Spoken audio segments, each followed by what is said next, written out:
कहते हैं ना कि नकल के लिए भी अक्ल की ज़रूरत होती है, और लगता यह है कि शायद हमारे पड़ोसी मुल्क के पास वो है नहीं। अच्छा, पाकिस्तान की नफ़रत में वो आर्ट के नाम पर काम तो ऐसे कर जाते हैं जो शायद हिट भी हो जाते हों, लेकिन वो लतीफ़े से कम नहीं होते। ऐसा ही काम बॉलीवुड ने एक फ़िल्म धुरंधर बनाकर किया है। आप में से बहुत से लोगों ने इस फिल्म का नाम सुना होगा सिर्फ, और कई लोगों ने तो इस फिल्म को देखा भी होगा।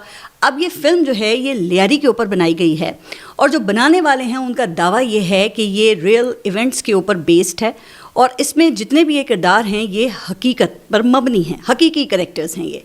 अब इसमें कितना सच है और कितना फसाना है, तो क्यों ना इसी फिल्म के एक कैरेक्टर से फिर बात करते हैं। और आज हमें ज्वाइन किया है, हमारे साथ मौजूद हैं लियारी की सियासत के किंग और वहीं से रुकने पार्लियामेंट हैं सरदार नबील गबोल साहब।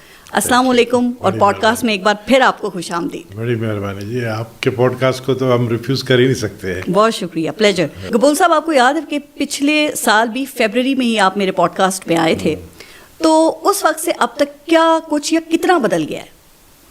मेरे ख्याल में कुछ बदला नहीं है, बदलना चाहिए था, लेकिन ये कि आपके शो को बहुत मिस किया जाता है। सबसे बड़ा बदल जो आया है, मतलब चेंज आया है, वो यही आया कि आपको हम टीवी पे नहीं देखते हैं, लेकिन हम आपको और अच्छे तरीके से देख रहे हैं। जो पॉडकास्ट आप माशाल्लाह कर रही हैं, तो मेरा फेवरेट है और हमेशा यही शो आपका मैं देखता रहता हूँ। मुल्क के हालात नहीं बदले हैं, बल्कि मैं समझता हूँ कि हालात मुल्क के जो होने चाहिए थे वो नहीं है। लेकिन तब्दीली तो आई। देखें, पाकिस्तान ने इंडिया को जंग में धूल चटा दी, फिर जनरल आसिम मुनीर वो फील्ड मार्शल बन गए, फिर वो CDF बन गए, फिर वो ट्रंप की पाकिस्तान से दोस्ती हो गई, फिर अभी आपने कहा मैं भी ऑफ एयर हो गई। और याद है लास्ट पॉडकास्ट में जब आए थे तो आपने मेरे ऑफ एयर होने की खबर भी ब्रेक की थी। आपको पता ही नहीं था शायद आप ऑफ एयर होने जा रही है, तो मैंने आपको बताया और अगले दिन आप ऑफ एयर हो गई। तो लोग मुझे कहते हैं आपको पता कैसे चल जाता है। जैसे आज से मेरे अपने फेसबुक पे एक पुराना रील चला जो कुछ 4 साल पुराना था, उसी में आपके शो में मैंने कहा था एक बड़ी गिरफ्तारी होने वाली, वो हो गई, और खान साहब की गिरफ्तारी हो गई थी। वो हो गई। बहरहाल, लेकिन ये जो आपने बात की है जो जंग के हवाले से, जो इंडिया के साथ, ये एक बहुत बड़ी कामयाबी हमें मिली है। इंटरनेशनली भी सबको पता चला पाकिस्तान एक कमज़ोर मुल्क नहीं है, और भारत जो है हमें इस तरीके से आंखें जिस तरीके से दिखा रहा था उसका हमने ठीक ठाक जवाब दिया। एक और भी तो बड़ी तब्दीली आई ना, सुना है गबोल साहब के सरदार नबील गबोल के बजाय आपका नाम अब जमील जमाली हो गया है, तो ये कब हुआ भाई?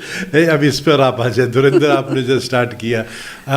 जमील जमाली एक बलोच कौम है, और जमाली हमारे दोस्त हैं, MNS भी हैं। उन्होंने भी बड़ी नाराज़गी का इज़हार किया कि हमें क्यों एक मतलब ऐसा रोल दिया गया, और मैंने भी अपनी नाराज़गी इस तरह दिखाई है कि देखिए जितने कैरेक्टर उसमें थे, रहमान का कैरेक्टर, चौधरी असलम का कैरेक्टर, बाबू डकैत का कैरेक्टर, और जितने कैरेक्टर हैं उनके सबके असली नाम थे।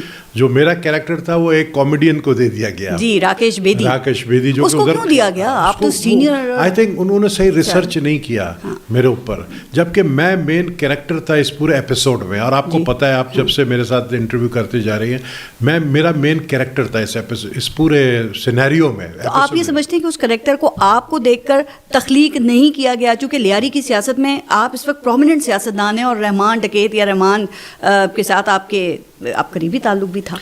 देखिए, मैं इस तरह आपको बताऊं कि ये जो मूवी है, इसके अंदर इस मूवी में तो सबसे पहले पाकिस्तान को एक नाकाम कोशिश की बदनाम करने की, जी, अक्सर करते हैं, ठीक है जी, जो अक्सर भारत करती है, क्योंकि वो हमसे लड़ नहीं सकते हैं। जब उन्होंने मार खाई और जिस तरीके से उनके 6 राफेल तैयारे गिराए गए, उसके बाद इन्होंने सोचा कि हम किसी तरह सोशल मीडिया के थ्रू जो है, मूवीज़ के थ्रू पाकिस्तान को बदनाम करें। अच्छा, वो बदनामी के चक्कर में खुद फंस गए, लेकिन इन्होंने खुद जो है ना ये शो कर दिया कि रॉ के एजेंट्स जो हैं वो पाकिस्तान में आते हैं। और जिस तरह शो किया कि लियारी में आया वो, तो लियारी में तो अगर कोई भी बाहर का बंदा आ जाता है तो वो बच के जाता नहीं। क्या ये बात ठीक है कि वो लियारी का जो वाकई फिल्म में दिखाया कि रॉ का एजेंट लियारी के अंदर आया, कोई आया था जो रणवीर सिंह ने जो किरदार प्ले किया है?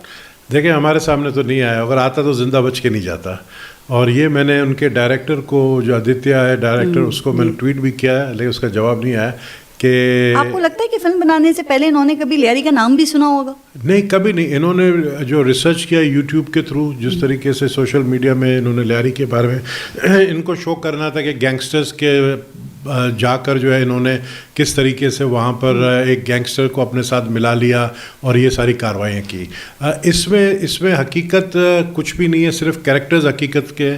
मेरा रोल जिस तरह दिखाया एक कॉमेडियन से करवाया, लेकिन मुझे लगता है कि बोल साहब कि इस फिल्म का जो डायरेक्टर है ना, उसने आपके टॉक शोज वगैरह देख लिए होंगे, क्योंकि जिस तरह आप टॉक शोज में वो सियासतदानों पर तंज करते हैं, मजाक करते हैं ना, तो इसी से अंदाज़ा लगा लिया होगा कि शायद आम जिंदगी में भी आप ऐसे ही हैं। फिर अंदाज़ा लगा दिया ना, लेकिन मैं तो कह रहा हूँ अभी जिस तरह मुझे नेटफ्लिक्स वालों ने राब्ता किया है कि हम लियारी के ऊपर एक सीजन बनाना चाहते हैं। हॉलीवुड वाले भी इंटरेस्टेड हैं लियारी के ऊपर कि कोई सीरीज बनाई जाए। तो उन्होंने न्यूयॉर्क से एक है बर्नार्ड शॉ जो उन्होंने पहले भी नेटफ्लिक्स के ये नार्कोस बनाया है पैब्लो एस्कोबार के ऊपर, तो वो गैंग ऑफ लियारी पे बनाना चाह रहे सीज़न, जो कि टोटल 3 सीज़न होंगे स्टार्ट में। हाँ। और उन्होंने मुझसे रब्ता किया, फिर उन्होंने कहा हम मार्च में आएंगे और आपसे इंटरव्यू लेंगे। अब तो मैंने उनको कहा आप आएँ और रियल फेस ऑफ लियारी दिखाएं, हकीकत दिखाएं ना।